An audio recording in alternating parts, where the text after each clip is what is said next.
खोटं आहे. शिवसेना भाजपा युती एकत्र लढलेले आहेत आणि त्याप्रमाणेच वरिष्ठांची बोलणी होऊन महापौर पहिला कोणाचा या बाबतीमध्ये निश्चितपणे निर्णय होईल.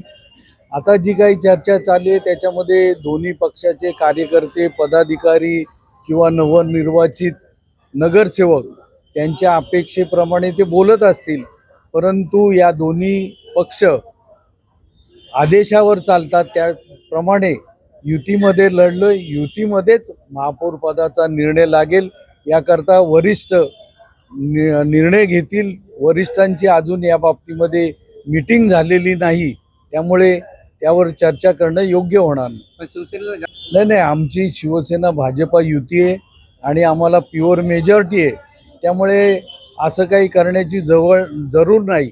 ज्या वेळेला 1-2 नगरसेवक 4 नगरसेवक कमी असतात, कमी पडत असतात, त्यावेळची ती परिस्थिती आहे. पण आत्तापर्यंतचा अनुभव अनेकांना असल्यामुळे तीच परिस्थिती आता निर्माण होते का याची वाट पाहत आहे. नाही, या बाबतीमध्ये मी आता संध्याकाळपर्यंत 2 नगरसेवक ऐकत होतो, आता तुमच्या तोंडून 4 ऐकलेले आहेत. तर ह्या काही अफवा आहेत का याची वस्तुस्थिती पाहणं आवश्यक आहे. ज्यांचे नगरसेवक गायब झालेले त्यांच्यासाठी सर्व मार्ग मोकळे आहेत. त्यांनी त्याप्रमाणे कोणावर आरोप करण्यापेक्षा वस्तुस्थिती पाहावी.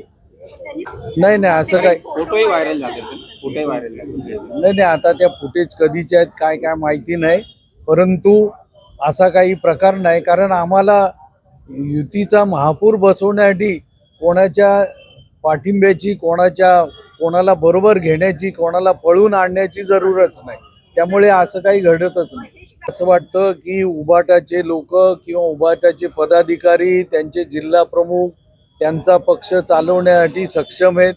ते कशाला उगाचच कोणाला बैठक घ्यायला लागतील.